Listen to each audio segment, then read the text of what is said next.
you're just now joining us, if you could please put your name, your pronouns, your location, and your favorite ice cream flavor in the chat. That would be great. We'll get started shortly.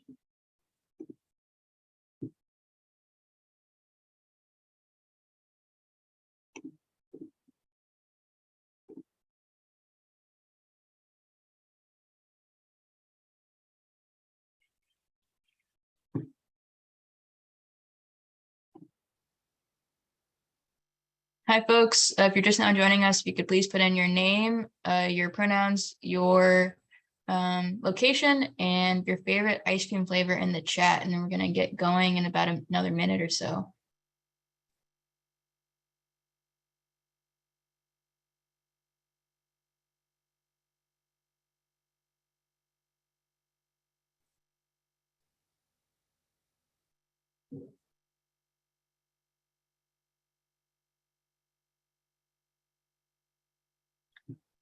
All right. We are a little bit on a tight schedule today, so we'll just go ahead and get started. Hi, everyone. Thank you so much for joining us for today's webinar, Ready, Set, Repeal, Demanding Action on the REPEAL HIV Discrimination Act. My name is Elena Ferguson. I use she, her, hers pronouns, and I'm a policy specialist at Positive Women's Network USA, as well as the coordinator for the Health Not Prisons Collective, your sponsor for tonight's event. Next slide, please. And if you're just now joining us, again, if you could please put in your name, your pronoun, your location, and your favorite ice cream flavor in the chat, just so we can get to see who's with us this evening. Next slide. So there's just some basic logistics before we get going into our actual content for today. This meeting is being recorded, just so you know. We are in webinar mode, so all of the attendees should be muted and your video should be turned off. We will be answering questions throughout today's presentation, as well as some at the end as well. So if you have any questions throughout the presentation today, please use your Q&A function and drop them there. The Q&A box should be on the left side of your screen, so just drop them there if you have any questions. Next slide. So as I mentioned earlier, today's sponsor of the webinar is the Health Not Prisons Collective. We are a collective composed of five partner organizations: Positive Women's Network USA, the Transgender Law Center, the U.S. People Living with HIV Caucus, Zero Project, and the Counter Narrative Project. Next slide. Just a little bit about us. We are an intersectional national initiative. We organize around the mission of decarcerating public health, primarily through elevating the voices of Black, Indigenous, people of color living with HIV, advocates in the goal of ending HIV criminalization.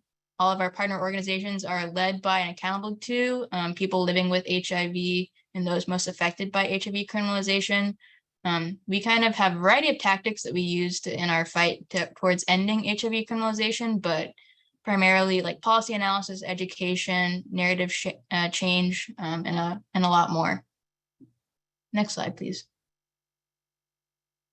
So there are 8 kind of principles that Health Not Prisons Collective, H&P for short, is grounded in. I think throughout today's presentation, you'll definitely kind of see how particularly the principles that are starred right here will kind of flow in today's presentation, and they'll come up in a variety of different ways. So stay tuned.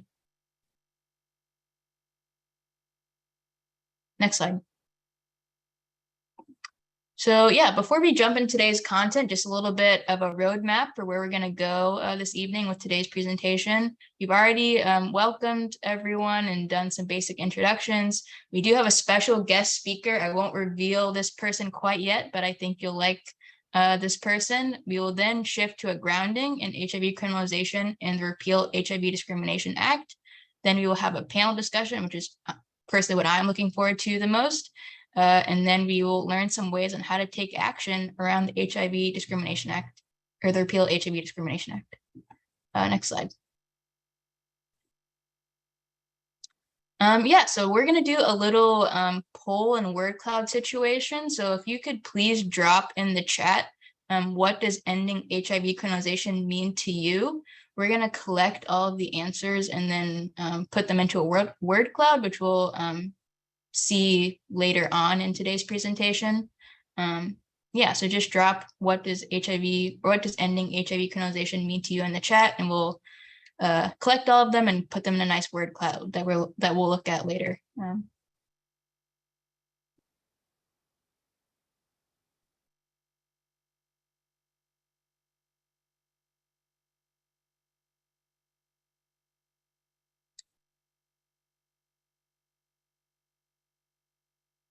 If you have already put in what does HIV criminalization mean to you in the chat, thank you so much. And keep doing that if you have not done so yet. We also have a little poll for you here as well that should have popped up on your screen.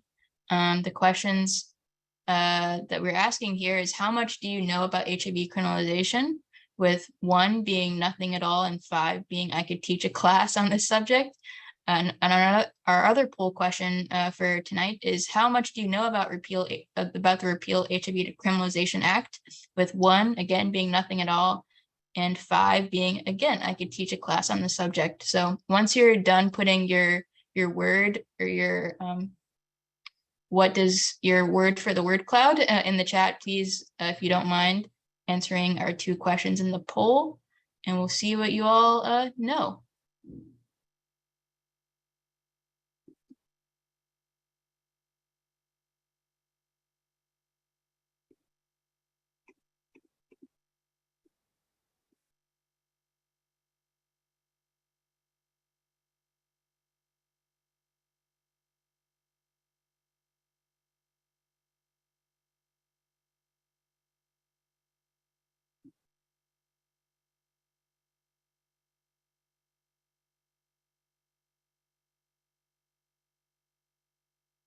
All right, if you haven't answered our poll, we're going to close in just a minute, so please do so.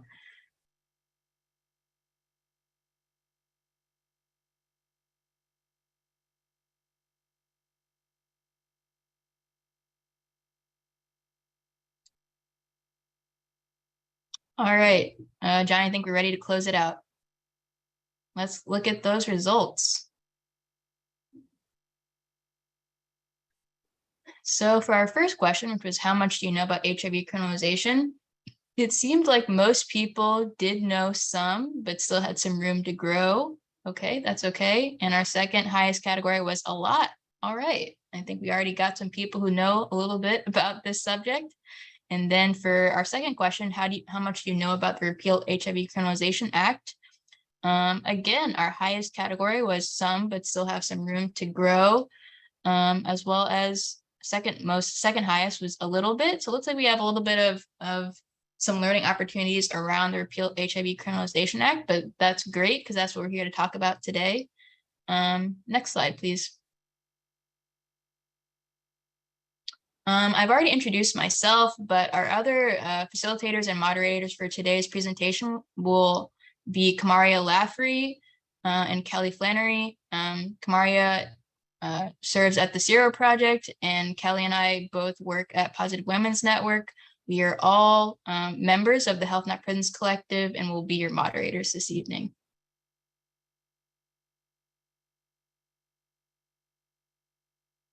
Next slide. And this is just a little bit a preview of our panelists for this evening: Deirdre Johnson, Lashonda Salinas, Sanjay Johnson, and Tammy Hott. We'll get more into their bios later, but these are our panelists for this evening.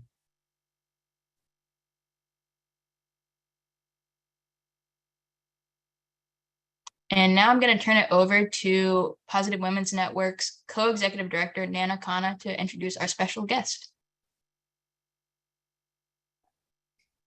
Great. Thank you so much, Elena. And thank you everybody for being here with us today. I'm Nana Khanna, she or they pronouns. Again, I'm the co-executive director of Positive Women's Network USA. We are a national membership body of women and trans folks living with HIV, and we are one of the 5 convening partners of the Health Not Prisons Collective. And I want to just thank everyone so much for being here today and for your commitments to this issue to address this condition of basically institutionalized violence and stigma against people living with HIV. I come to this work as a woman living with HIV, and I think we all know that it is long past time for the policy and practice of criminalizing people living with HIV based on our health condition to be abolished. And we are so thrilled that this White House Office of National AIDS Policy and this administration, the Biden-Harris administration, under the leadership and guidance of Director Harold Phillips at the White House Office of National AIDS Policy, has been making significant steps to address the issue of HIV criminalization. You may remember that in his World AIDS Day speech last year, President Biden was the first sitting president to talk about the issue of HIV criminalization as a problem that needs to be addressed in order for us to effectively reach public health goals. And so we're basically here today to talk about federal legislation that will help us do that. We know that many of y'all are in the trenches every single day, fighting the good fight in your communities at the state level to repeal and modernize these laws. And we also need leadership from the federal government. And so we're tremendously honored today to be joined by Dr. John Oguntomilade, who is Regional Director of the HIV Prevention through Active Community Engagement, or PACE program, in the Office of the Assistant Secretary of Health. Captain John Oguntomilade is an active duty U.S. Public Health Service officer, also a dentist and a public health professional, who is currently providing oversight to the Ending the HIV Epidemic Initiative in Region 4. Over the course of his illustrious career, Dr. Oguntomilade has also served in leadership roles with CDC, at PEPFAR, in the HRSA Global HIV/AIDS program. He has had significant leadership in the global and domestic HIV response. We are so grateful to have you joining us today, Captain Oguntomilade, and for your leadership on this critical human rights issue, and for bringing us a message from this administration and federal agencies about what the government is doing to respond to and address this human rights crisis that is impacting people living with HIV. So with that, I just want to go ahead and turn it over to Dr. Oguntomilade to provide us with some updates. Thank you so much, Nana. It's such an honor and privilege to be here to provide a few remarks at the beginning of this event. I really want to appreciate the organizers, Health Not for Prison Collaborative, for all the great work that has been done to mitigate HIV stigma and discrimination, and putting together this event that would help move this agenda forward. I am John Oguntomilade, and I have the privilege to serve as the Prevention through Active Community Engagement Director in Region 4. And we can move on to the next slide, please.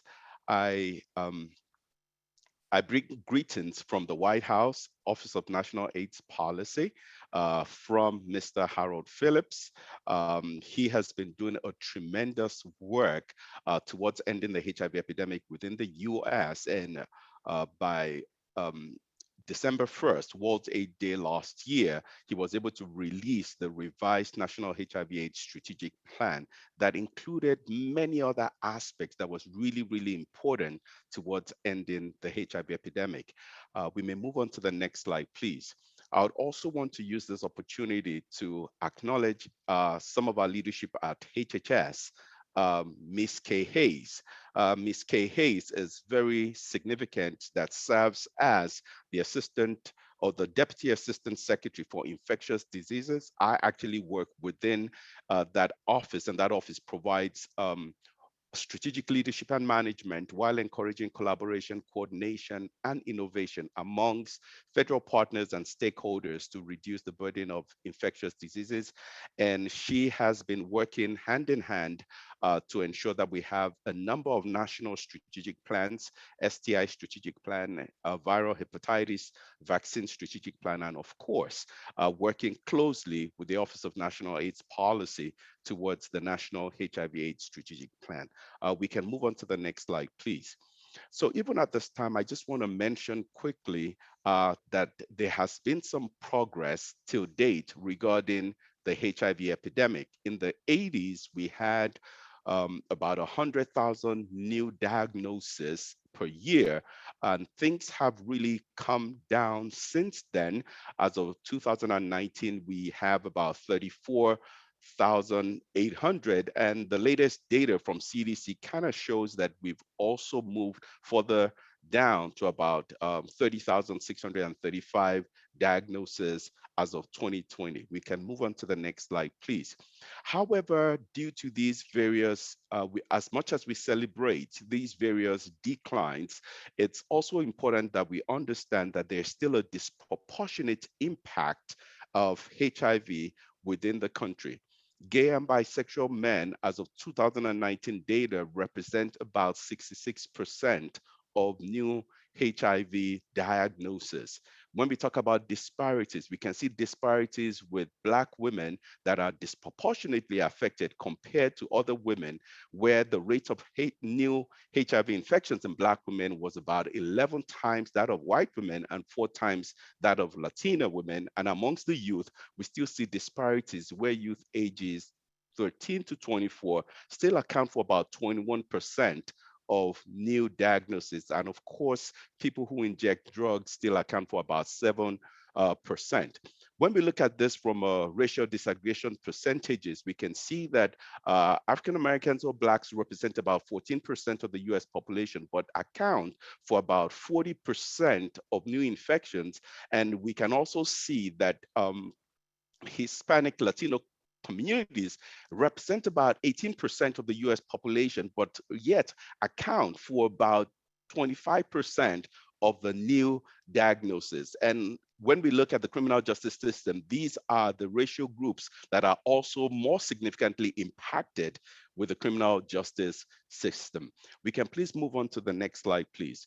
I am very excited to say a little bit about the National HIV/AIDS Strategy. And this was a revised strategy that was released by the White House more recently that has this great overall vision that the United States will be a place where new infections are prevented, every person knows their status, and every person with HIV has high quality care and treatment, lives free from stigma and discrimination. I wish I could underline that, and can achieve their full potential for health and well-being across their lifespan. This is very critical, and this is very, very important. And this was a renewed vision that Mr. Harold Phillips is leading across US government agencies and stakeholders for the nation. We can please move on to the next slide, please. When we talk about this National HIV/AIDS Strategic Plan, it has 4 main goals, and I wouldn't go into the 4 goals that it has, but I want to emphasize that based on the data, based on the incidence and diagnosis and viral suppression data, we can see that there are certain priority populations that need support, additional resources and intentional activities to ensure that we end the HIV epidemic. Please, let's move on to the next slide. Even as we go on to the next slide, we can also see that the NHAS, which is the National HIV/AIDS Strategic Plan, has some modifications from the previous plans. And the next slide here, we can see a lot of modifications, but I have one that is in red that encourages reform of state HIV criminalization laws, because many of these criminalization laws are archaic, outdated, and are not representative of the current science that we know as regards to HIV. So we can please move on to the next slide, please. So even as we acknowledge that during the early years of the HIV epidemic, many states implemented HIV-specific criminal exposure laws to discourage behavior that they believe might lead to transmission and promote safer sex practices. These laws were passed at a time when very little was known about HIV, including how it is transmitted and how best to prevent or treat it. Then we didn't know enough about PrEP.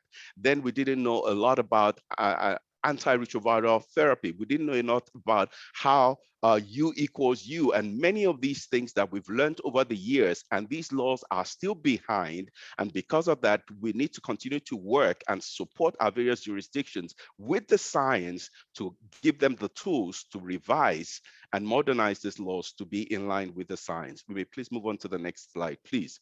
Some states have been able to make some moves in this regard. And as a result of that, they've been able to modernize their laws. But when CDC did an assessment of the 35 states that had some of these laws, they were able to group them in 4 major categories. And you can see them on the slide. I wouldn't go into all those categories. We may move on to the next slide, please.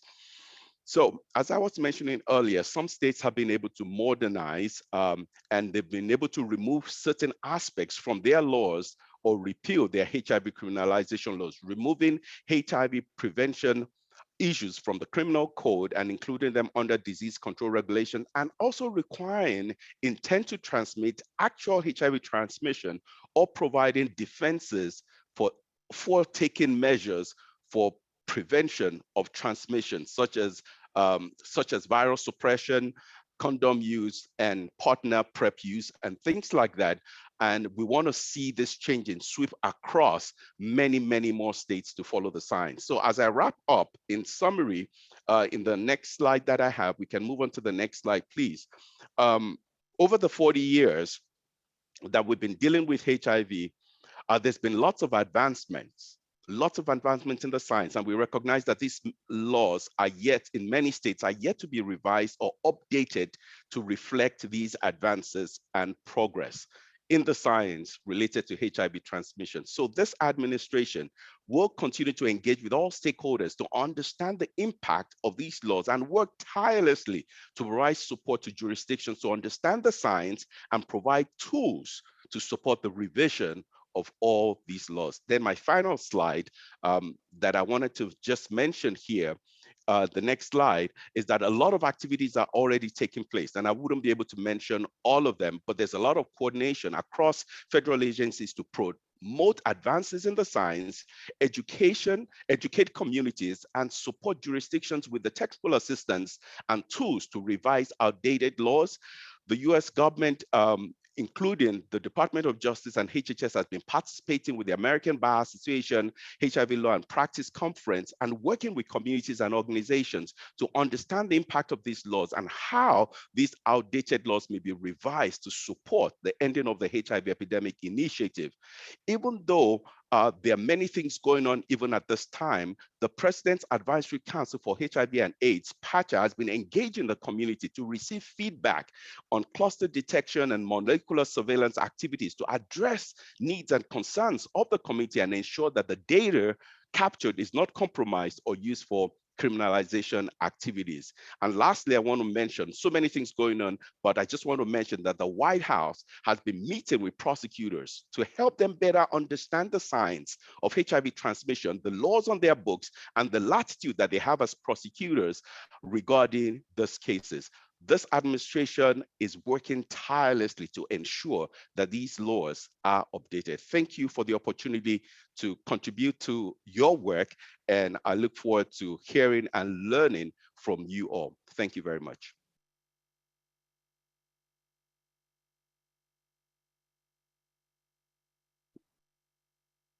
Thank you so much, Captain Oguntomilade, for those updates. Please show some love to him in the chat, everyone. Yeah, now we're gonna kind of get into the details, the nitty gritty of HIV criminalization. Next slide, please. So just like a little overview of HIV criminalization, HIV criminalization is a racial, gender, and economic justice issue. It does disproportionately affect Black, Indigenous, other people of color, trans women, sex workers, and all those other groups listed in the slide. For example, in terms of, my home state of Tennessee, has a sex offender registration requirement if you are convicted under Tennessee's HIV criminalization statute. And of the people living with HIV who are on the sex offender registry in Tennessee, 3/4 of them are Black. And of course, that's no coincidence. That's mostly due to over-policing and surveillance, state-sanctioned violence, white supremacy. All of those things are contributing to this kind of is contributing to allowing HIV criminalization to continue to fester and target certain folks more disproportionately. Criminalization also kind of has an increase for risk of violence for women living with HIV. So in terms of cis and transgender women living with HIV, they kind of get stuck in this cycle of violence. So if they don't disclose to their partner, then that could put them at risk of violence. But if they do disclose, if they do disclose, then that could put them at risk of violence to their partner. If they don't disclose, that could put them at risk of being criminalized and all the consequences that come with that. And oftentimes, for cis and trans women living with HIV, their partners can use like this threat of HIV criminalization as kind of a way to control them and continue to kind of oppress them. So kind of that, like, if you leave, then I'll like tell the police that you are living with HIV and that you didn't tell me, like something like that. So it just kind of creates this dual wave of state-based violence in terms of the criminalization from the state in terms of the prosecution and conviction, as well as this interpersonal violence, this threat of interpersonal violence from a potential partner. And we know that criminalization has, longstanding consequences. Incarceration and criminal records can really affect someone's daily life. The person could lose their right to vote. They could lose their house if they've been incarcerated. They could lose their children if they're also now incarcerated because of this conviction. So it has like really long-standing consequences. Next slide, please.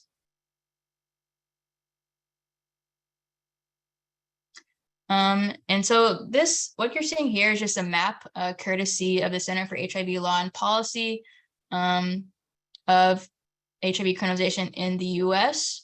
So as you can see, there are HIV-specific criminalization statutes, as well as states that just use general, non-specific HIV statutes to criminalize folks. So as you can kind of see here, most states have one or the other or are using both. And some states, like I mentioned, like my home state of Tennessee, they have sex offender registration requirements for their HIV criminalization laws as well. And I guess what's not depicted here in this map is that the usage of federal laws in terms of HIV criminalization. So for example, if you're a person living with HIV serving within the military, or if you're a person living with HIV, you can't serve in the military under federal law under the Uniform Code of Military Justice. But if you are a person living with HIV and let's say you find out like later after you've already enlisted, then they can't kick you out or anything like that as long as you still meet the fitness standards for duty. As well as the federal laws prohibit the donation or sale of blood, semen, tissues, organs, or other bodily fluids for people living with HIV. So there are these like federal implications as well to HIV criminalization, not just states. Next slide, please.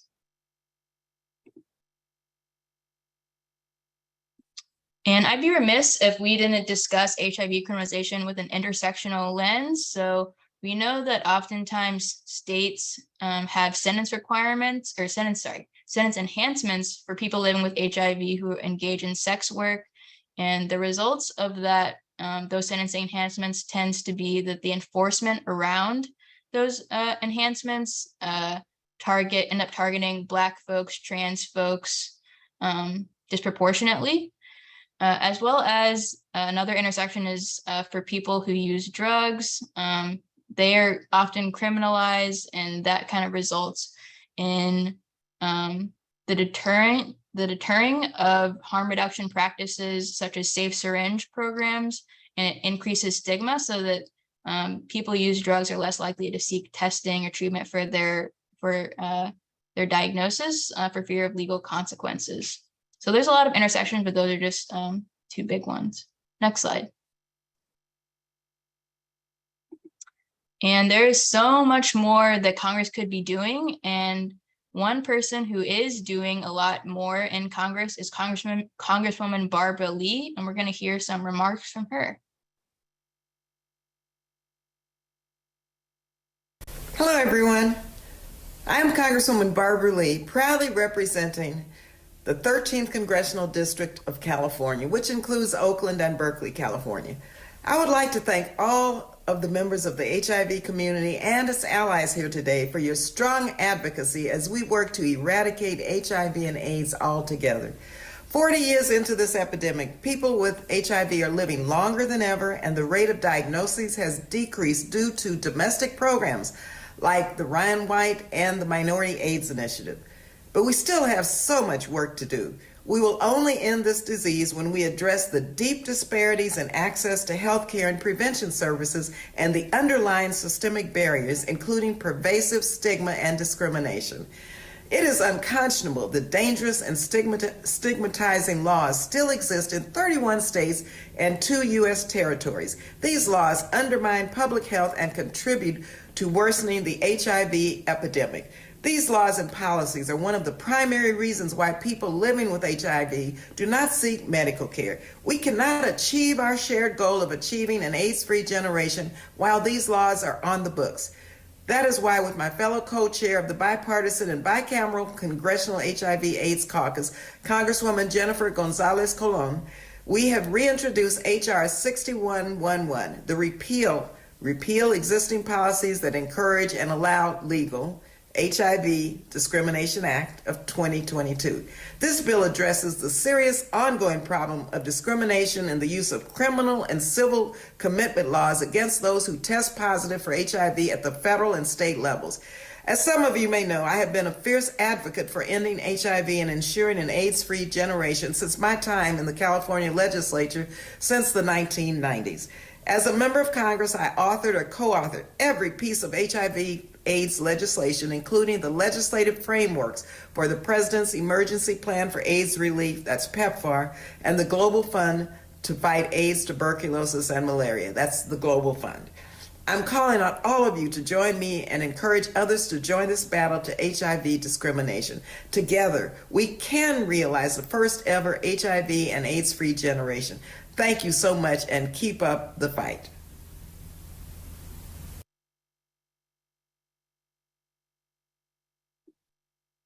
I know she's not here with us, but please show some love to Barbara Lee in the chat. She's been a champion for ending HIV criminalization for a long time. Thank you so much for what you do, Congresswoman Lee. So yeah, now we're going to get to, why we are here today to discuss the REPEAL HIV Discrimination Act, which, as Congresswoman Lee noted in the video, she has just reintroduced in 2022. It's HR 6111, and she first introduced it in 2011. So it's kind of been, just languishing in the House for a long time. It's never been introduced in the Senate. It would basically next slide, please. It kind of would create this 4-step process. So first, agencies would work together to just review the federal and state laws that are both criminal and civil around HIV criminalization, and that would include the Uniform Code of Military Justice, which is good. And this process of review would happen in consultation with people living with HIV, so they would be meaningfully involved in this process. The second step would be to take all of this review and turn it into a report that would be publicly accessible, which would detail the findings of those reviews of the various federal and state HIV laws and policies. The third step, which would be through ONAP, which would ONAP would release a set of public guidelines and guidance for states to use when engaging in these when in their quest to end HIV criminalization in their states. It would provide this guidance. And fourth, and finally, it would create some accountability measures for the states who are kind of deciding to go through this process of modernizing or repealing their HIV criminalization laws. It would provide some accountability measures to see how they're doing and keep them in check. Next slide, please. So just, out of transparency, the REPEAL Act, it's not enough. It's basically just a step in the right direction. It would not force states to repeal or modernize their HIV criminalization laws. It would not force states to stop prosecuting people living with HIV under general criminal statutes either, but it would be a step in the right direction. And short of, tying like money or tempting states with money, for example, to repeal or modernize their laws, this is kind of the next best thing. Next slide, please.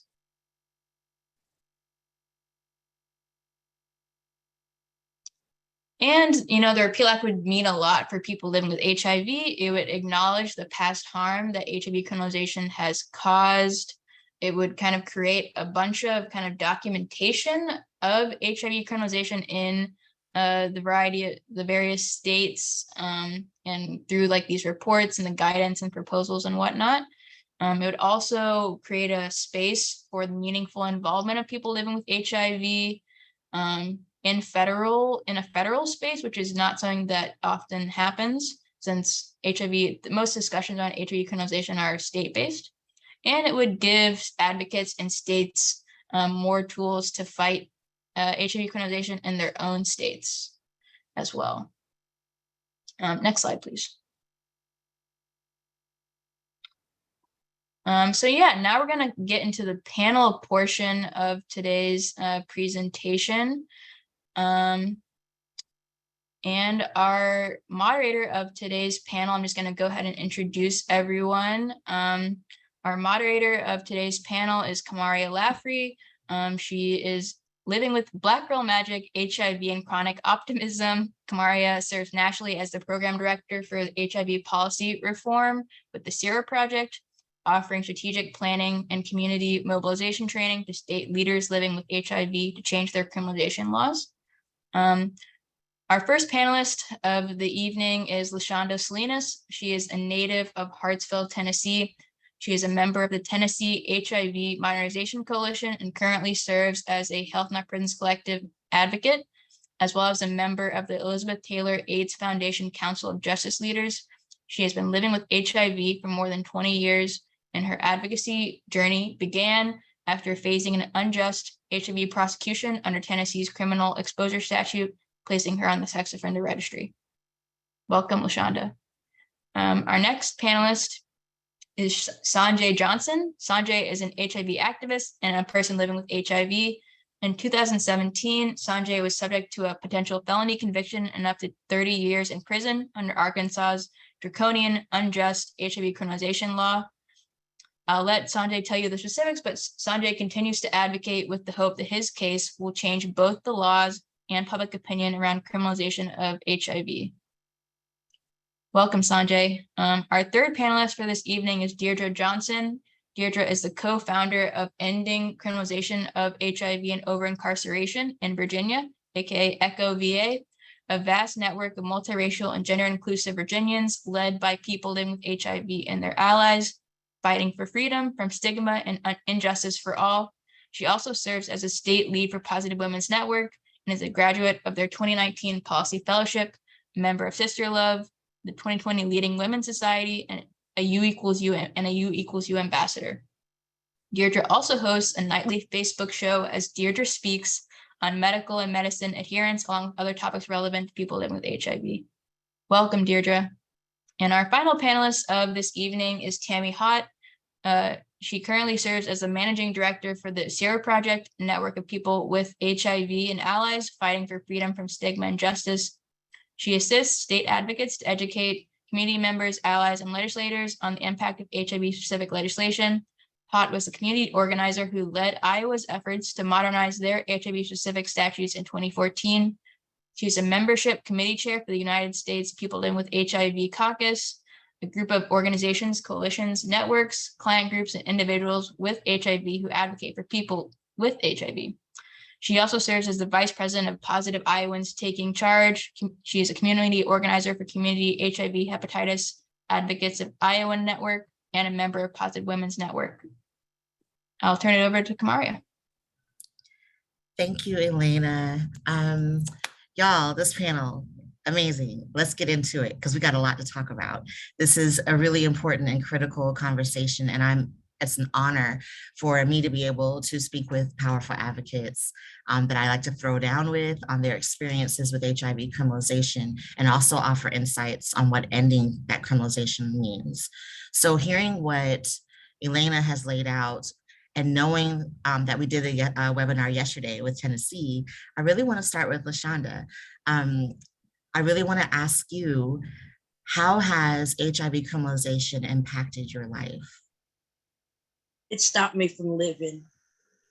I can't go to any graduations for my family. I can't go on family trips, especially if kids are there. If I want to go to the grocery store, I have to get up at 6 o'clock in the morning to go to the grocery store. I can't get housing because if it's within 1,000 feet of a school or a daycare, I can't live there. Around here, with our town being so small, everything is close to a daycare or a school. I really appreciate your transparency and your vulnerability and sharing. And thinking and reflecting over some conversations I've had with folks and my friend Robert Settle, this is something that doesn't just happen. Like there's great data that shows the numbers, that shows where it's happening and who's impacted. But Lashonda, you have just sobered us and reminding us that this is something that impacts your life. It's impacting thousands, if not millions of people's lives across the world. So thank you for sharing that. And I'm so glad you're here with us today. Sanjay, I want to kick the same question over to you. How has it impacted your life?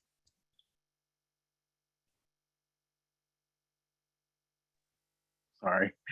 How has it impacted my life?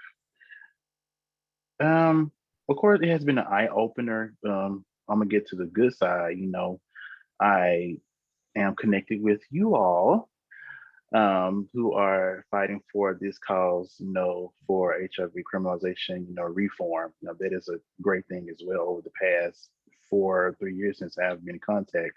But the unfortunate side, what I had to deal with, it has heightened my social anxiety. You know, of course, I did not know about, you know, about the technicalities of mental health and, you know, the wording for it or whatever until I actually started going through this particular unfortunate situation where I was criminalized here in Arkansas.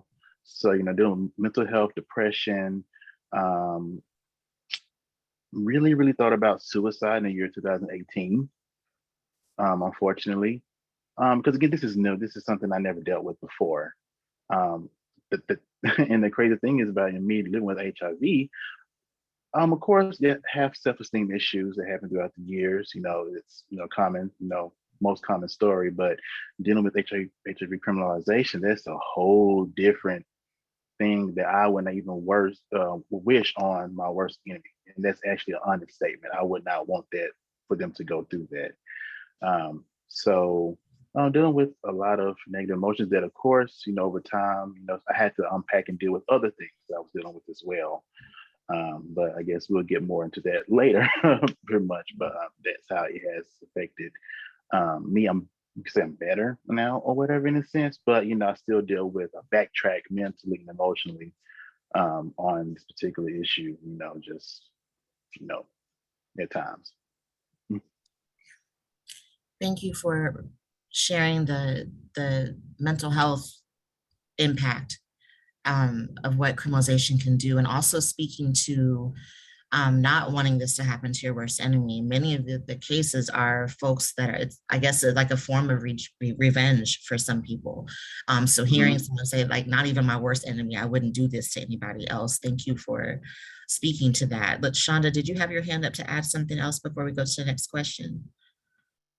No, I think I accidentally hit the wrong button. Okay, no worries, no worries. Sanjay, I want to stay with you for just a moment because we talked about the REPEAL Act and you talked about how your life has been impacted. The REPEAL Act, as Elena laid out, would require the federal government to consult with people living with HIV/AIDS, which is MIPA, and those who have been subjected to the related prosecution or who are from minority communities. I want to ask you, when it comes to making this change, because the REPEAL Act would mean effectively will require MIPA in the federal law. What is MIPA? And spell that out for folks that may not know what that means. What does MIPA mean to you in the movement to end HIV criminalization? Okay. Now, MIPA, can you remind me what that is again? Yeah. My mind has been going everywhere. No, I'm so sorry, because we live in this community, we live in an alphabet soup. So MIPA is the meaningful involvement of people living with HIV and AIDS. Okay, all right. So what does it mean to have the REPEAL Act? And we can kick it to Deirdre and Tammy as well and let them chime in. What does MIPA mean? What is including the people who are impacted in the REPEAL Act, in the ending of HIV criminalization? So I'll give you a minute to think over that. And or you can speak. I have an idea. Yeah. Of course, that's regarding, the law, of course, changing the laws, but what about the stuff they're dealing with already? Could be help, but they might need help. Like, for example, Miss Lashonda, who's dealing with, housing issues. Are you going to take care of that issue? Like, that's actually necessity, that's actually needing housing. And then, what about those dealing with other health issues? Would you help them with that as well? And also financially as well, because again, some people cannot work in certain areas as well. So that's a whole effect as well. So, if you're just changing laws, you're also going to help change the person's life or have something in place for them to continue to move forward, pretty much. So that's my take on it. Thank you. And we haven't heard from Deirdre or Tammy. Deirdre, you have been instrumental in changing the laws in Virginia. What does the inclusion of MIPA mean for you in the efforts that you took on in your state? Thank you, Kamaria, my sis from another miss. Health Not Prisons, thank you, collective. Thank y'all so much for taking a deeper dive into the REPEAL Act. We know, this has been 10, 11 years in the making, that this needs to go away. And MIPA has, meaningful involvement of people living with HIV and AIDS was extremely instrumental in changing and modernizing and repealing pieces of our HIV criminalization laws in Virginia. And we have two shining examples as to why that was. Because if it was not for stories that were similar to your Lashonda or to Sanjay, they are the reasons why we do this work. And honestly, to be honest, Sanjay is honestly one of the main reasons why ECHO was founded, along with several other members, because of HIV is Not a Crime Training Academy. And Cedric and I had the opportunity to meet Sanjay and talk about, just various things that were going on at that time with their case. And we were like, hell nah. Sorry if we ain't. I'm gonna keep it PG, but I'm gonna go with hell, not the other words. We're not gonna let this happen, let alone in Virginia, but to anyone else. And how can we start that ball rolling? So we honestly reached out to several members, community members in Virginia. One of them is an Elizabeth Taylor AIDS Foundation. Oh goodness, I just forgot the last part of it, but the ambassadors and the community ambassadors and Andre Lepart. And we reached out and was like, hey, would you help us? And they were like, heck yeah. And guess what? They got to testify in front of our General Assembly and to share those stories. And because of his story, because of other stories like Lashonda and Sanjay, I don't know why I'm adding extra letters today. to everybody's name, but we really said and were able to say this is the reason why HIV laws need to be done away with, because it should not impact folks' lives for the rest of their lives. No one should ever have to say it stopped me from living. And we want to be able to, not just in Virginia, but across the country and the world, to not stop people from living, but encourage people to live, even living with HIV. And I'll actually stop there. And the other reason why ECHO has been able to be so fruitful is because this wonderful lady came up to me at a PWN summit and was like, "You're in Virginia? I got some work for you." And it was the blessing of Tammy Hott. So Tammy, I would love to hear your input on that as well. Yeah. Thank you, Deidre, so much. Yeah, those last 3 minutes of that PWN summit, it was such a blessing because you are in my life, but we also met and you were able to attend HINAC, and that's where ECHO started with you and Cedric meeting. So that was a great 3 minutes that made a huge change. For me, MIPA, the meaningful involvement of people living with HIV, is that we are at the decision-making table when it comes to coalition work and creating the strategies that states will develop to do this work. Legislators need to hear from us. They need to hear from people most impacted and especially hear the stories like Lashonda's and Sanjay's, how these laws impact the rest of your lives, not just yours, but also your families.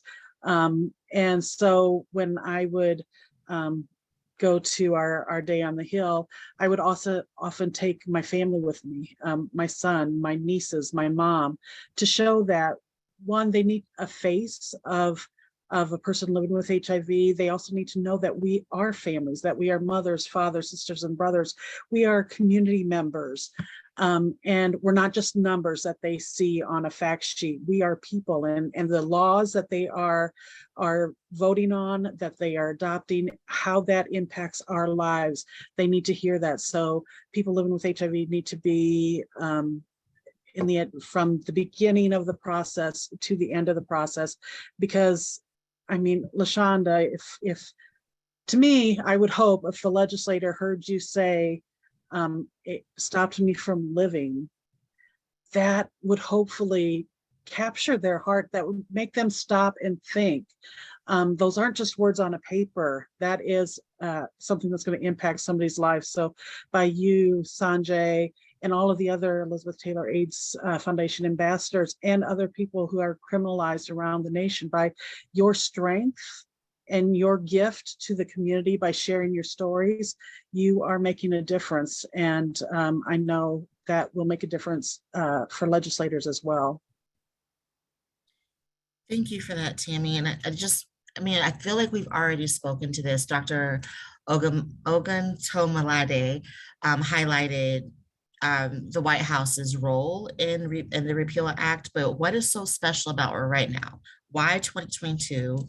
Why are we pushing for this so hard right now? Representative Lee has been introducing this legislation since 2011, and we've gained a lot of momentum, but why now? Tammy, or anyone, sorry.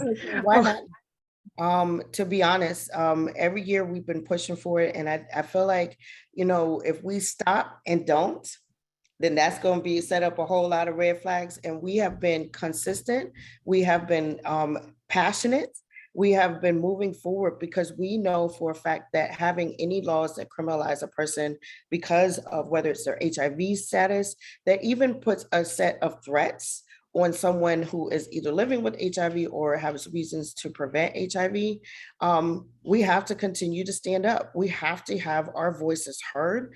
And also this gives a template for other states that have not either repealed or modernized their HIV laws to allow individuals in their state to be able to have the freedom to live.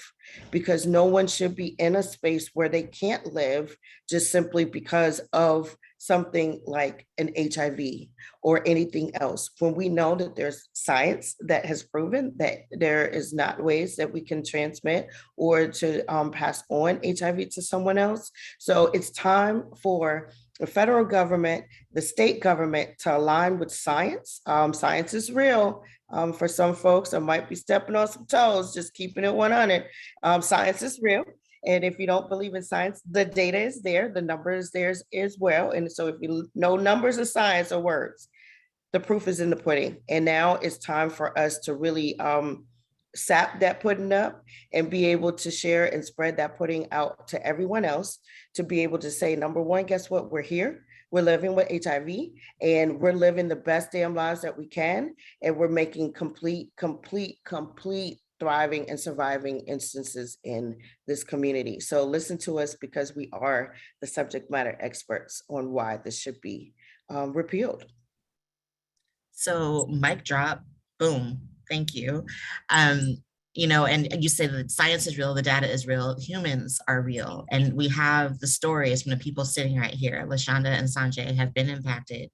Lashonda has very clearly stated like how her life has been impacted. Sanjay has expressed how it's an ongoing thing. Even if the criminalization charges are dropped or released or whatever, it still impacts your life. So thank you, Deirdre, for speaking to that. I want to get like all the questions in, and I know we're going to have time for a brief Q&A at the end. And we also have more information to share. So I'm just going to read a question. Whoever wants to take it can take it. But this one, just because, you know, I do the work in Florida, so I need my community to share. Like, and please also in the chat respond to this question as well. What has been, for your experience, what has been the most challenging in fighting to end HIV criminalization? Like, what is the one thing, if that just moved the heck out the way, besides, you know, just the laws not existing, but if it moved out the way, you could be like, okay, let's do this. And anyone can take that. Yeah, Sanjay, go ahead. The one thing challenging, I would say personally and just in general, one, we can say education for one. Of course, the basis, you have to know about the virus itself. And then, of course, be educated on the laws and stuff. Because again, the laws is like a underlayer, like no one, it's like a ghost. No one knows about it really. They know about HIV. They come up with their, you know, their ignorance about it. And then for those who, you know, did know about it, they thought, oh, I thought it was gone. Like, no, it's not. No, it's not gone. And then there's like an underbelly, which is HIV criminalization. Then of course it affects someone like me, mainly, you know, someone, a person of color, and then, you know, even the other demographic of, you know, men, Black gay men for one. So I think that's the most challenging thing, is the education part really.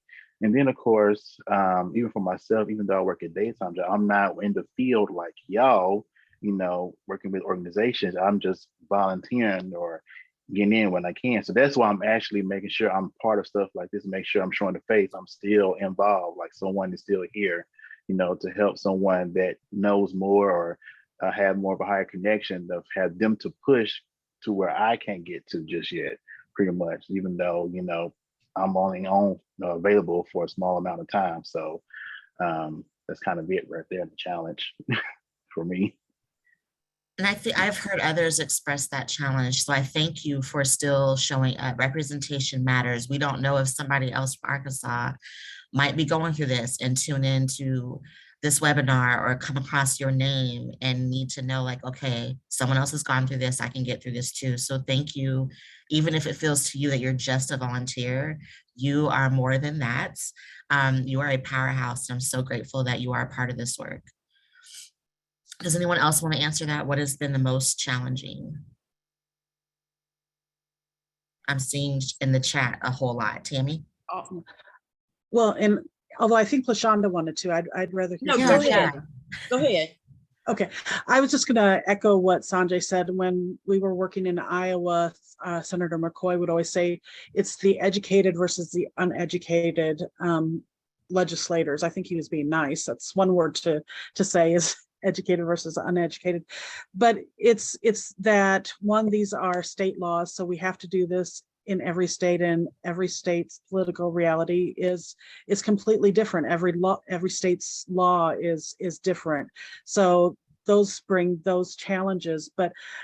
And I think one of the challenges that we also have to get over is making an assumption of how a legislator would vote. And that's why it's so important that we do talk to every legislator and not make assumptions, because we never know. Some of our greatest supporters have been from legislators who had a family member who was living with HIV or who had passed from HIV. So we have to educate everyone, which makes our job harder, but that's an important part of our strategy. Thank you for that, Tammy. Lashonda? I think the hardest part is just getting the senators and the representatives to listen. And that's one reason why I came aboard to do advocacy work, is because I want them to listen to my story for just a second, and to get in my shoes for a brief moment and tell me how you feel. Like Sanjay said, some of them are not educated. I went to Day on the Hill and spoke with one of the senators there. He did not even know that criminal exposure to HIV was a crime until I sat down and talked with him. So I think get them educated and get them behind us, and I think we'll be okay. I agree. I think we also have to really understand and not assume that just because someone gets voted into a role that they automatically know all the things that are against their constituents. So having that conversation and taking a moment to say, I live here, this is what I'm going through, and you are in a position of power to change that. That's what shifts, the work. That's what shifts the movement. That's what gets us towards success. So if there's anybody out there listening that has been hesitant or sitting back wondering, like, should I say something? Does my voice matter? Absolutely, yes. And if you need support and help in that, please reach out to us. Thank you for speaking to that, Lashonda. Real quick, Yeah. in addition to our legislators, we also have the ability to reach out to community as well. And so, eradicating stigma and all of this, and educating our folks in our communities about these issues, even though not everybody's going to be like, yay, let's go and march on Capitol Hill. However, striking a pen, writing an email, sending a text message, tweeting, if my grandma would say, on the Twitter, you can do all of those things and shout folks out. So, this is not just for those of us that are living with HIV. Those are also for those that are our accomplices, our partners in change, our family, our friends, our community, our church, to be able to get involved in, because like the shining examples that we've had today, like literally this impacts not just Lashonda and Sanjay and their lived experience, it also impacts all of our families as well. You said that, yes. And the education opportunities don't have to reside in some formal setting of legislators during lobby days or at a conference. You can utilize whatever space you're in. And there's times for me, it comes up organically when I actually don't want to talk about it. I may accidentally slip and say, oh yeah, my job is kind of stressful, I work in policy. And then people are intrigued. They want to know, what the heck does she do? And then I'm like, all right, I'm going to explain to you that I'm a woman living with HIV, and there's laws in my state that will discriminate against me in a very harmful way. And then I go into a conversation, also reading their reaction to make sure I'm not putting myself in danger. But yeah, Kelly, or in the airport, leaving the conference when you're wearing your shirt and may forget you have it on. I've done that a few times. So education opportunities come up a lot, but Sanjay was so right in saying that is like the key. If you're not educating and explaining the impact of these laws and how far we've come with HIV, it's going to make our work a lot more difficult. I have another question, and then I have a closing out question that I also want to include for you all. So it might be a surprise. I apologize. But Sanjay, can you speak to what are some things, what are some considerations that people fighting like us to end HIV criminalization, what are some considerations look like? Like, are there any tips for advocates in addition to the education? What else can folks on the ground, folks that are doing this grassroots advocacy, what can we do? What else can we do that we're not doing?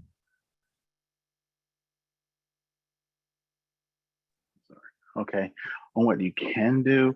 Or what should we stop doing? Well, stop. Well, I don't know. I don't know about the stop, but on what you can do is, of course, not just, of course, just get educated about the laws, but the experience, for one, of the person. No, actually, but let's, the steps, like for me, I was in jail for a week when my case had broke out, basically, when it started. So people need contact far as, getting bail money. But for me, I had to pay that on my own. So basically my whole check, when I got paid that Friday, I bailed my own self out. I ain't have no money. So yeah, that's what happened. That's another story. And then of course, legal costs, because again, people in my community don't have money like that for an attorney. Fortunately, I had 401k where I was able to grasp up half of the money for my attorney, and the rest was raised by, or help from you all during my time. People gonna need help with that. Is there something in place where they, for someone, a good attorney that's gonna be want to fight for, not tell the person, well, just accept this or whatever. No, you want to do the best we can for the person that's going through. And thankfully, I had an attorney who fought hard. The late Cheryl Maples. Some may know her, some don't. I just look her up. And of course, even with wording as well. We know that the CDC has changed some things finally, officially regarding U equals U, or being undetectable, but also it's important for the attorneys as well. If an advocate can get in contact, with them, or educate them if they don't know something about wording as well, because people are real tricky in the law system, about wording as well. And I think that's kind of it. And even the after support, and it may not even be financially, for one. It can be just moral support. That was something in my case that was in dire need, and I had that, at times. But it's kind of it on what someone can do that's fighting for this cause, pretty much. That's what I can think of at the moment. No, I appreciate that. That's a lot to consider. Deirdre has shared in the chat, talking to her grandmother and educating, because she's a town gossip. So that's real strategic. I love that. So find the people who talk a lot and make and build relationships with them, and know that what you share with them is going to hit the streets. That's super smart. I mean, that's classic. I love that. Does anyone else want to speak to some considerations? I really wish Oh, go ahead. y'all could hear her talking about it. It would be so cute. Deirdre, you're breaking up on us a little bit.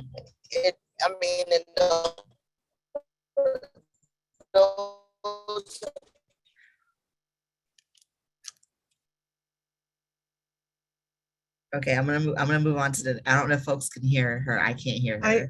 I can't hear her either, but if I could just add one thing that is so important, especially on since we're going to have an ask at the end of this, is building that relationship with your legislators.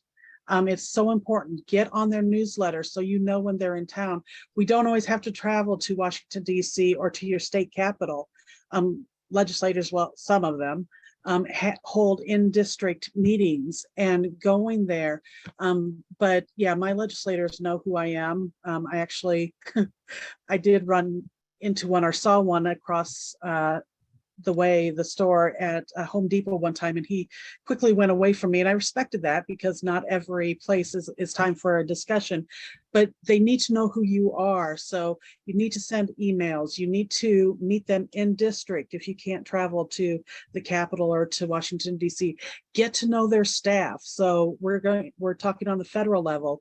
Each legislator on the federal level has at least one state office. Many have several state offices. Go to the state office that is closest to you and talk to that staff, because they communicate back to the legislators what they are hearing at home. So that's so important, but you've got to know who your legislators are, and it's important for them to know you.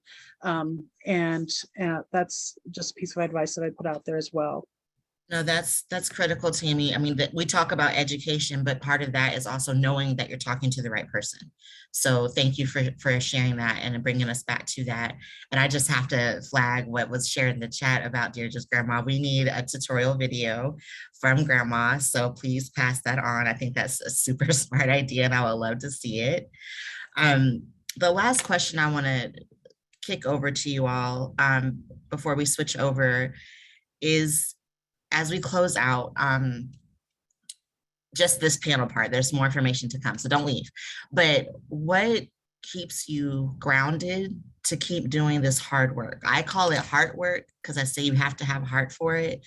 It's hard heart work. It can stress you out. It impacts your mental health. If you're talking to legislators and doing a lot of work, it requires travel. Sanjay referenced the financial impact of it. A lot of us are volunteers in this work. And I know a lot of organizations try to make sure we support our advocates in that volunteer effort, and being very true to MIPA and making sure we're centering people living with HIV. But what keeps you grounded to keep showing up to end HIV criminalization? Can I answer that? Yes, please. We'll go Lashonda, and then we'll close out with Deirdre. So we'll just do a circle. For me, what keeps me grounded in this work is the people behind me that's coming into this, and they don't know what's going on because their attorneys didn't explain it to them, or their public defender. And also it's for myself, because I want my life back. Yes. I haven't had my life in 15 years. I just want to live and be free. And it's very hard to do that. I'm sorry for crying, but it's hard to live. I have to look over my shoulder. I want to go hug my 18-month-old cousin so bad. I can't. I want to go to my cousin's graduation. I can't. I just want to be free. I want to live like everybody else. And I'm sorry for crying, y'all, but this means so much to me. It does. My heart is broke. I just want it to be mended back. That's all I ask. And that's all I gotta say. Lashonda, I want to end the panel on that. I want to take a minute first to tell you, never apologize for your feelings. Don't apologize for crying. You are supported, you are loved. And what you just said is why we're doing the work. We all just want to live. And you have expressed that for the past 15 years, you have not been able to do that because these laws are outdated. These laws are harmful. And we want to end that. So with you sharing that, us keeping that in the forefront of our minds, I want to transition over to Kelly and Elena to express to advocates what tools are out there to help support advocates on ending HIV criminalization. Thank you to all the panelists. Thank you so, so much. And girl, like, let the tears fall, they're healing. We love you, Lashonda. We love you, Sanjay. We love you, Tammy. We love you, Deirdre. Elena, Kelly. Thank you, Kamaria. I just want to reiterate exactly what Kamaria just said, sending love to all of our panelists. And I want to give a special thanks to you, Lashonda and Sanjay, for your incredible bravery and openness. It was a real gift to hear you speak. And so I want to thank you for giving us that gift. And we are all here and we are supporting you and fighting for ending criminalization together, because it's not something that any one person can do alone. We need a community to do this. We need a movement to do this. And what we're doing here is making sure that folks have the tools that they need to be a part of that movement. And so before I go into the toolkit, I wanted to highlight, thank you so much specifically to Barb, who grabbed the beautiful words that you all shared about what ending HIV criminalization means to you and put it into this gorgeous word cloud. And so I want you to see all of the words that came to folks' minds when they thought about what would it mean to actually end HIV criminalization, to take that step. And one of the things that is really highlighted here is justice, freedom, equity, dignity, human rights, and so much more. And this is what we're fighting for. This is the vision of the future that we can see and we can move towards together. Next slide. So we are here. We talked a little bit about the REPEAL HIV Discrimination Act. This is the start of something. This is not the end of anything. This is the start of a much larger campaign. And so I'm going to talk about some of the things that we're going to launch with this campaign. And I want to thank you all for being here and starting it with us. This is a beautiful launch. Now, we're here with Health Not Prisons, which is a collective. So we have 5 organizations that have worked together to get this campaign. So we have the Counter Narrative Project, PWN, the Zero Project, Transgender Law Center, the US People Living with HIV Caucus, all organizations that are aligned on our vision of abolition and making sure the health and human rights of people living with HIV are fully respected and fulfilled.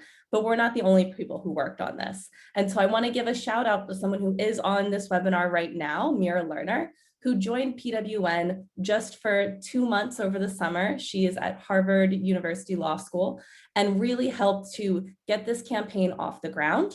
The toolkit that I'm about to show you is a lot of work that she put in. And so if you all can throw a little bit of love from Mira into the chat, because a lot of what you're about to see came out of her work. And so here's what we're expecting. Today, we launched the campaign. We had this wonderful webinar with powerful panelists. And tomorrow, we're going to be launching the REPEAL HIV Discrimination Act Toolkit for Advocates. You all on this webinar are going to get a sneak peek of that toolkit. It has not been launched yet. You get the first view. Then, as we go on, we're going to be releasing different federal advocacy tools.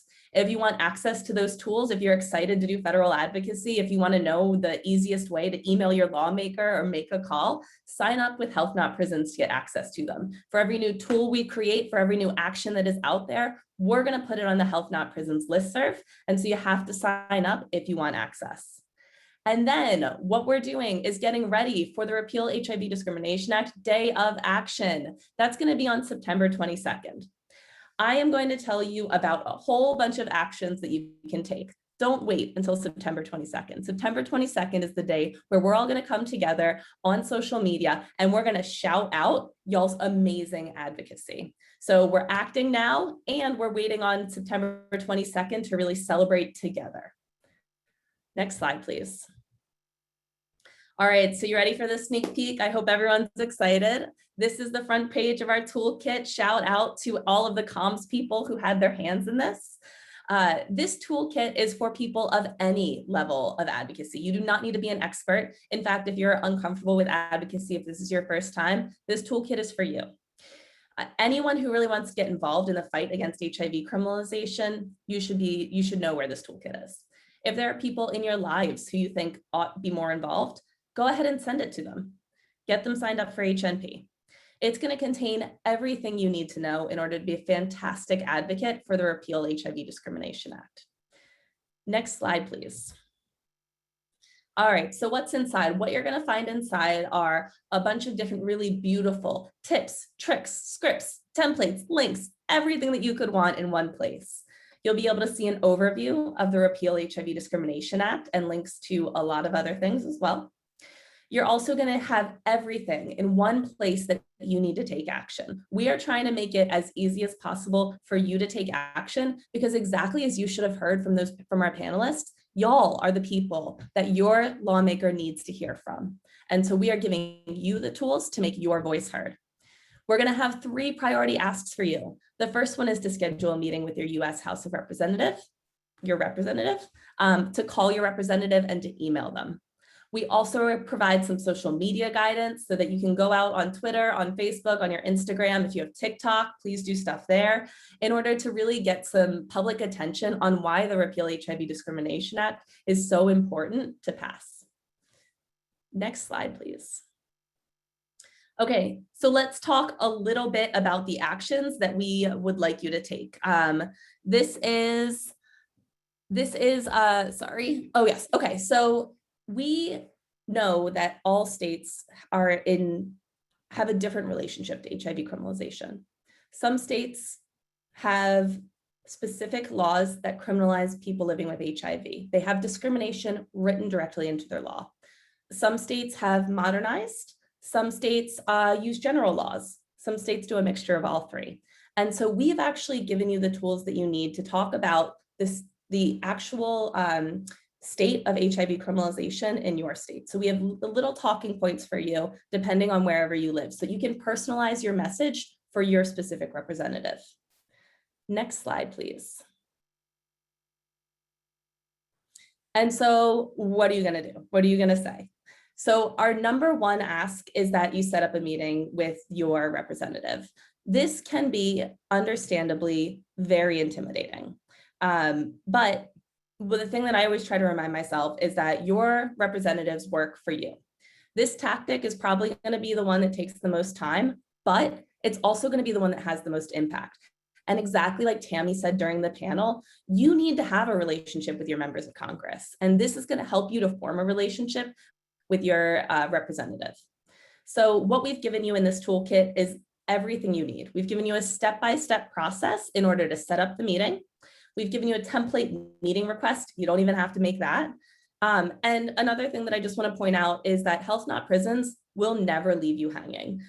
So even after you request your meeting, we've created a form where you can sign up to have one-on-one sessions with our policy team to make sure that you're completely prepared for your meeting. So if you're feeling nervous, this is a great way to step into advocacy, maybe schedule that in-district meeting, and we're going to make sure that you're ready to be successful. We also have created a leave behind. So this is like a one-pager that you can leave behind. You'll probably speak with the legislative aide, and that's great because they tend to be experts in their specific area, and they will give it to your actual representative, that leave behind to your actual representative. Next slide, please. Ask number two is to call your representative. This is, a little bit less labor intensive, and your legislators want to hear from you. This is a way that they will hear your actual voice. It's a quick and easy way to make sure that they hear what you have to say. And it's also a really fun and personal way to communicate with your representatives and their aides. It's also fast and really effective to get your message across. Again, we've given you a step-by-step guidance. We've given you a way to actually find your representative's phone numbers very easily. And we've created a script for you. You can personalize it however you want. Put your story in there, put your reasons in there. But ultimately, we've given you everything that you need to make that call, get your point across, and start to build your relationship with your representative. Next slide, please. Okay, and the last one is to email your rep. Again, we're giving you a step-by-step guide. We've given you a template email that you can customize however you want to get your point across. And then we've given you a link so that you can find your representative's email, send that email out, and hopefully this email will lead to deeper engagement. Next slide, please. All right, so before we launch the last poll of the night, I just want to review everything that's going to be in that toolkit, what you can expect. So what you're looking out for are an overview of the REPEAL HIV Discrimination Act. And then we want you to prioritize your actions, making sure that you're using your time to make the deepest impact possible. So the first thing we want you to do, schedule a meeting with your representative. And then if you're not able to schedule a meeting for whatever reason, you can also call your representative or email them. But no matter what you do, we are here for you to guide you through that entire process. And so now we're going to go ahead and launch our final poll of the night. And this is asking you how you're going to take action to end HIV criminalization. You have so many different avenues how you can use your voice and your expertise while building a relationship with lawmakers. So I want to hear, are you going to email your rep, call them? Are you going to set up a meeting? Will you participate in our day of action? Are you going to share everything you can over social media? Let us know.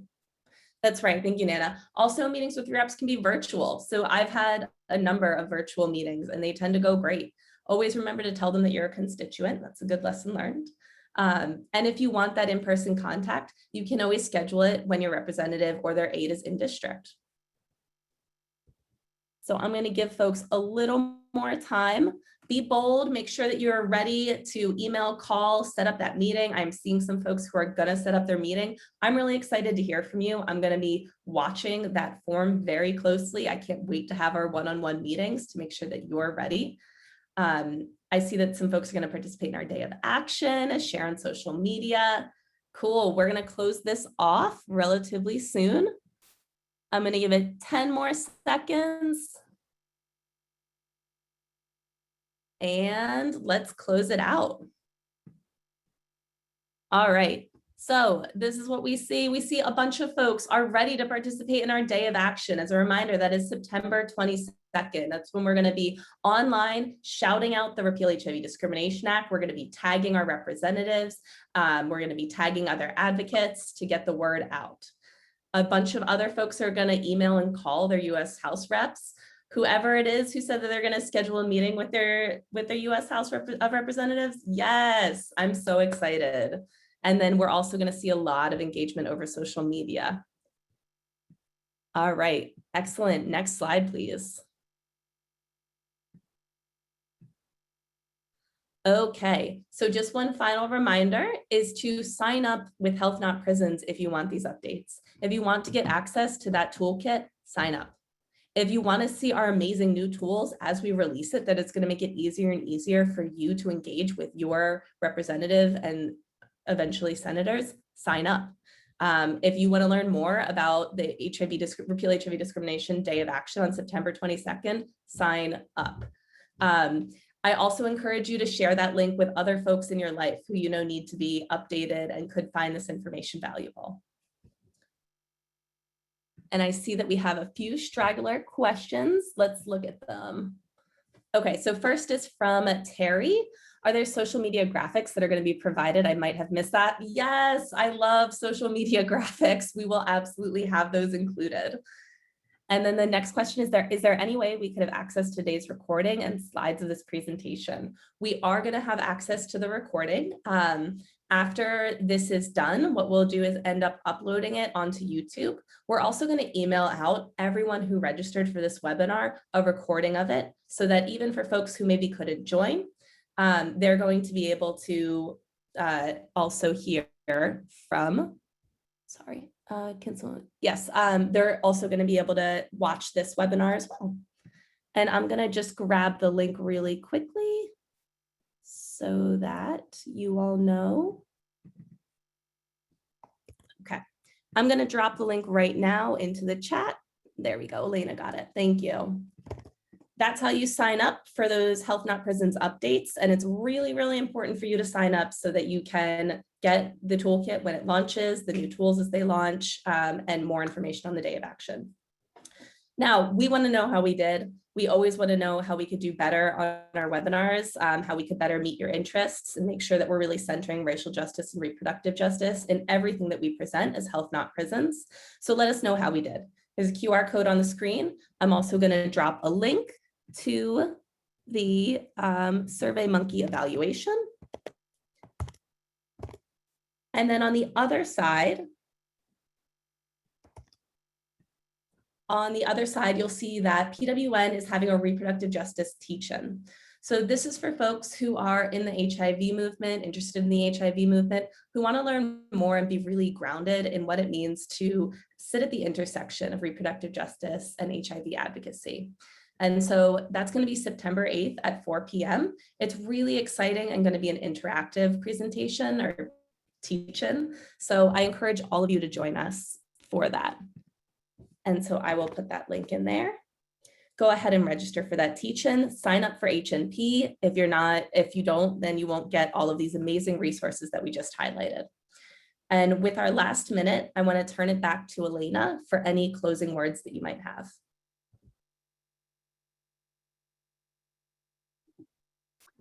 Thank you so much, Kelly. I hope that everyone has enjoyed our presentation today. I just want to give a special shout out to all of our panelists. They did amazing. Thank you for being so vulnerable with us and open with your stories. I want to share give a special shout out to all of our speakers this evening, all of our presenters. Thank you so much for being here, as well as everyone working behind the scenes as well to make this event happen and make sure our tech is working and all of that great stuff. Thank you so much for your efforts, as well as the PWN comms team for getting our toolkit, making our toolkit pretty and making it look so great. Yeah, again, if you want access to the toolkit, please sign up for the HNP listserv. The sign up link is at the bottom of the page, just FYI. And yeah, let's end HIV criminalization and let's get this REPEAL Act passed. Thank you so much, everyone, for attending, and hope everyone has a great night.